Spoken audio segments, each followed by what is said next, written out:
Life is not fair. And that is the reality.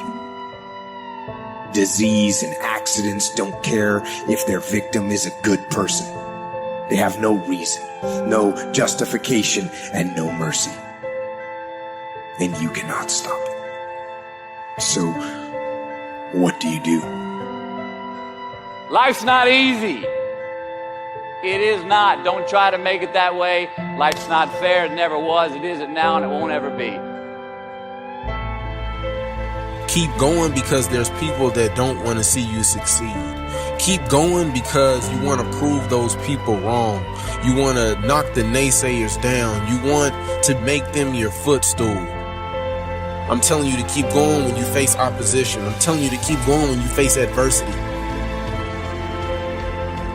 People always ask me like there's some magical response.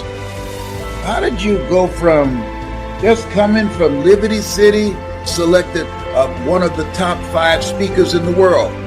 I was willing to work. Most people aren't willing to do that because I was moving. I want you to write this down. Keep it moving.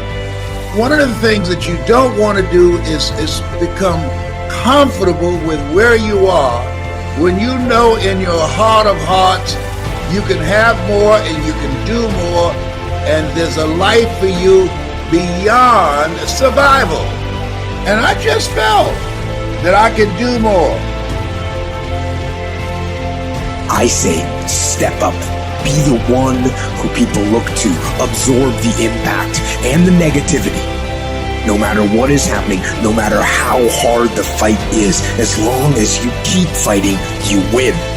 Only surrender is defeat. Only quitting is the end. So fight on. Sometimes you're gonna just say you just don't have it anymore. You must reconnect with your possibilities.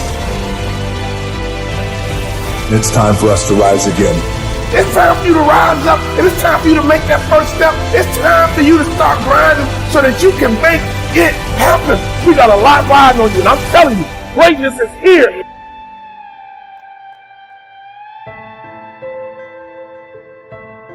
You can be and do whatever you want, and nobody can stop you. Nobody can stop you but you.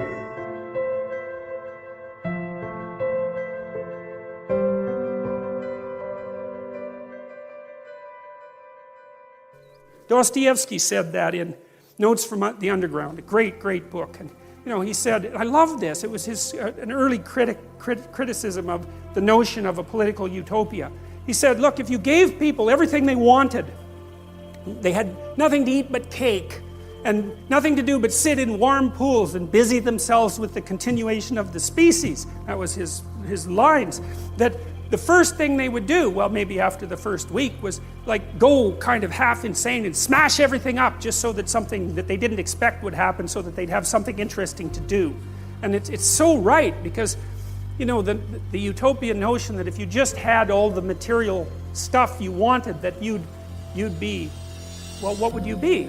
What would you do? Would you just sit on the couch and watch TV? I mean, you'd be, I don't know what, you'd be cutting yourself just for entertainment in no time flat, and that's the sort of thing that people do. And so we're not adapted for security and utopia. We're adapted for a certain amount of security because, we are vulnerable, but mostly we want to have one foot out where we don't know what the hell is going on, because that's where you're alert and alive and tense and with it.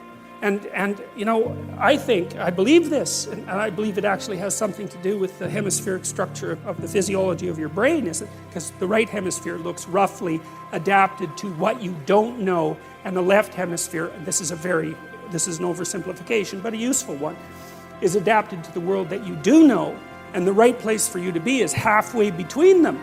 Because and you can tell that. That's what's so cool. And this tells you that this is actually reality that's manifesting itself to you. That sense of active engagement you have in the world when things are working well for you, where you should be at the right time. You're alert and on top of things and engaged, and you don't have much of a sense of time, and the sense of the tragedy of life sort of recedes. And that's when you've got one foot where it's secure and one foot out in the unknown. And your brain signals to you that you're in the right place by making what you're doing meaningful. And that sense of meaning is actually a neurophysiological signal that you've got the forces of the cosmos properly balanced in your being at that moment. And that's why it feels so good. And now, well, what else could it possibly be? I mean, you know, our brain is capable of looking beyond our vision. That's what it's for. And that sense of engagement, there's no reason to assume that that's anything but a real signal. And you can reduce it. You could say, well, the problem with being where you know only is that you don't know everything. And that's going to be a problem in the future. And the problem with being where you know nothing is, that's just too much, man. Like, you know, you go into panic mode and because anything can happen there and you can't handle it. So you got to mediate between those two things. You want to be secure enough so that your physiology isn't revving out of control, and you want to be out there in the unknown enough so that you keep updating yourself constantly. And that's the place where information flow is maximized. And you know that because that's where you are when you're having a really interesting conversation with someone, or you're gripped by a book, or you're really into a movie, or maybe something that you do as apart from your work, or maybe even in your work, you're into it. And that's because you are in the right place at the right time, and your whole nervous system is signaling that to you. And I would say that's the sort of place that you should be all the time. Of course, you can't be because no one's perfect, but that's the recreation of paradise on earth. It's something like it because you are in the right place at the right time when that is happening. I think people's relationship with time. We talk about relationships with humans. How's your relationship with your kids? How's your relationship with your wife? Your dad or your parents? But we never talk about a relationship with money and time. And your relationship with time is such a key component of your life because when you get caught in a routine, time goes so quickly. When you understand that there are maybe only 28 summers left, and if you want to truly, get as much experientially out of life, it just creates a tremendous amount of urgency. So, and the fear goes away because you're like, shit, man, nobody on the planet, no one's going to be here in 100 years. Do I care what he thinks that, we're not going to be here in 100 years. So why wouldn't I take the chance? And it's just, I don't know. It's just so, I stopped writing it because I'm so aware of it. There's not a day that goes by when my head hits the pillow where I don't say to myself, did I maximize the day, and am I aware of my mortality? And it might sound depressing, but it's not. For me, it's thrilling. It's thrilling.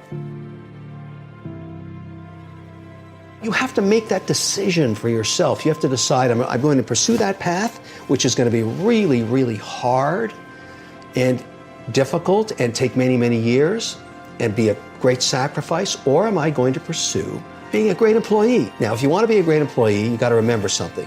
You're hired to help someone else achieve their goals, which is cool. There's nothing wrong with it. But if you don't understand that, you are not going to be a good employee. So you have a boss and they say, here's our goal for the quarter. You're going to help me get there. You work like hell to make sure that they achieve that goal. You're part of that team. That's very important. And then you keep moving up the ladder. And the great thing about that is if you're a good employee, you can also do very well. It's not the same as being an entrepreneur. You're never going to probably make as much money as you could have had you started the company, is my point. But you'll get the Saturdays off, the Sundays hang out, go to the soccer games with the kids, have a more balanced life. There is no balance in entrepreneurship. We talked about love and how to have love in a relationship. And one of the complaints that I hear, or one of the issues that I hear in people's lives is that they don't feel loved, they don't experience being loved, they're not loved. And they're then left with this kind of tail chasing exercise, okay? Where they're on the lookout to love themselves first. I first must love myself, which is that statement alone is very insular. It kind of turns you in the way, all right? So, which goes against the grain of love as an expression, right? So love is an expression, but I have to love myself first. It doesn't quite add up, and you got to check this out for yourself, okay?